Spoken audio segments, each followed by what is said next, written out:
एक छोटे से गांव में दो बहनें रहती थीं, गौरी और किरण। गौरी 15 साल की थी, समझदार और जिम्मेदार, जबकि किरण 9 साल की थी, चंचल, हंसमुख और बहुत बातें करने वाली। उनके पिता किसान थे, पर पिछले साल की भारी बारिश में सारी फसल नष्ट हो गई थी। माँ बीमार रहती थी और पिता दिन रात मेहनत करके बस इतना कमाते थे कि एक वक्त का खाना मिल सके। गांव के दूसरे बच्चों के पास अच्छे कपड़े और खिलौने थे, लेकिन गौरी और किरण के पास बस एक जोड़ी फटी चप्पल थी, वो भी दोनों बारी बारी से पहनती।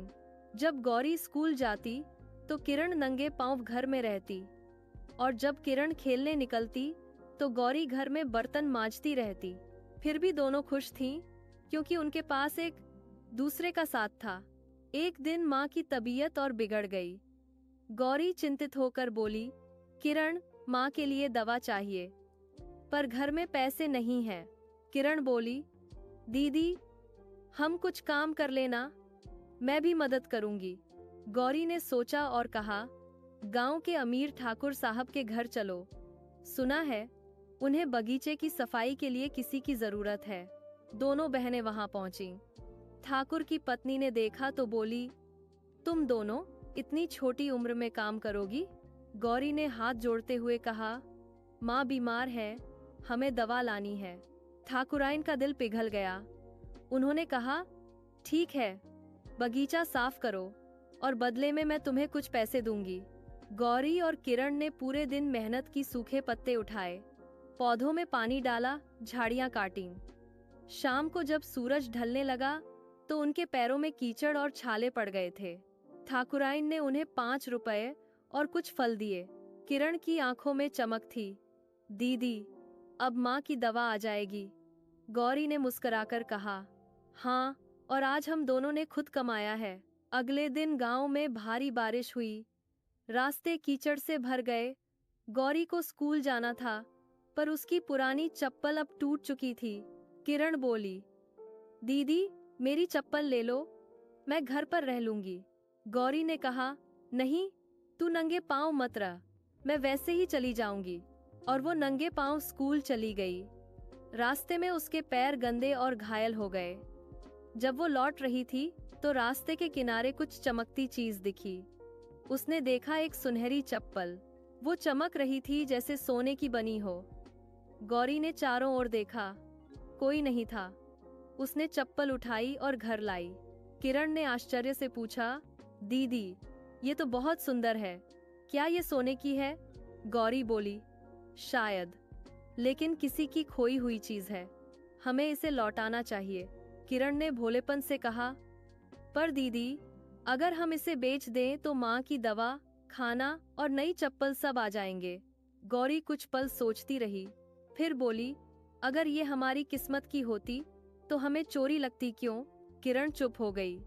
दोनों ने तय किया कि वे गांव में पूछेंगी कि ये चप्पल किसकी है। दूसरे दिन जब वे बाजार गईं, तो वहां हलचल मची हुई थी। राजा के सिपाही ढोल बजाकर कह रहे थे, राजकुमारी की सुनहरी चप्पल रास्ते में कहीं गिर गई है, जो भी उसे लौटाएगा उसे इनाम में 100 स्वर्ण मुद्राएं दी जाएंगी। किरण उछल पड़ी, दीदी, यही तो वो चप्पल है। गौरी ने मुस्कुराकर कहा, हाँ, लेकिन हमें इसे सही तरीके से लौटाना चाहिए। वे महल पहुंची। पहरेदारों ने रोका, अंदर कौन जाएगा? गौरी ने डरते हुए कहा, हम गरीब हैं, पर हमें राजकुमारी की चप्पल मिली है। पहरेदार उन्हें अंदर ले गए। राजकुमारी खुद आई। गौरी सुंदर रेशमी कपड़ों में सजी हुई। उन्होंने गौरी के हाथ में चप्पल देखी और मुस्कुराई, अरे, यही तो मेरी है, मैं इसे कल घूमकर बैठी थी। गौरी ने विनम्रता से कहा, राजकुमारी जी, ये रास्ते में मिली थी, हमने सोचा इसे लौटाना हमारा फर्ज है। राजकुमारी ने उनकी सच्चाई देखकर कहा, तुम दोनों सच में बहुत नेक हो। राजकुमारी ने दोनों बहनों से पूछा, तुम लोग कौन हो? गौरी ने बताया कि उनकी माँ बीमार है और पिता के पास काम नहीं है। राजकुमारी की आंखें भर आईं।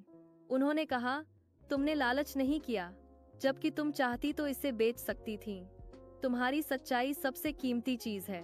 उन्होंने अपने मंत्री को बुलाया और कहा, इन दोनों बहनों को 100 स्वर्ण मुद्राएं दी जाएं और उनके घर की मरम्मत करवाई जाए। किरण की आंखों में आंसू थे। उसने फुसफुसाकर कहा, दीदी देखो, ईमानदारी का इनाम मिल गया। गौरी ने कहा, हाँ किरण, सच्चाई कभी खाली हाथ नहीं लौटती। राजकुमारी ने उनकी माँ के इलाज के लिए भी वैद्य भेजा। कुछ ही दिनों में माँ स्वस्थ हो गईं। गांव के लोग जो पहले उन्हें गरीब समझते थे, अब उनकी ईमानदारी की मिसाल देने लगे। गौरी ने अपने घर के बाहर मिट्टी के गमलों में फूल लगाए। किरण ने अपने लिए एक नीली चप्पल खरीदी, लेकिन हर बार जब वो उसे पहनती तो उस सुनहरी चप्पल की याद आ जाती जिसने उनकी जिंदगी बदल दी थी। माँ रोज कहती, बेटियों, ईमानदारी और मेहनत सबसे बड़ी दौलत है। जिस दिल में सच्चाई हो वहाँ भगवान खुद रहता है। गौरी ने मुस्कुराकर कहा, अब हमारे पास पैसे हैं, पर हम हमेशा उसी रास्ते पर चलेंगे जो सच्चाई का है। किरण बोली, और अगर कभी फिर कोई सुनहरी चीज मिले तो हम उसे लौटाने जरूर जाएंगे। तीनों हौस पड़ी। इस कहानी से यही सीख मिलती है कि ईमानदारी और सच्चाई सबसे बड़ी पूंजी है। जो गरीब होकर भी सच्चाई नहीं छोड़ता, वही असली अमीर होता है। धन खो जाए तो वापस मिल सकता है, पर सच्चाई खो जाए तो सब कुछ खो जाता है।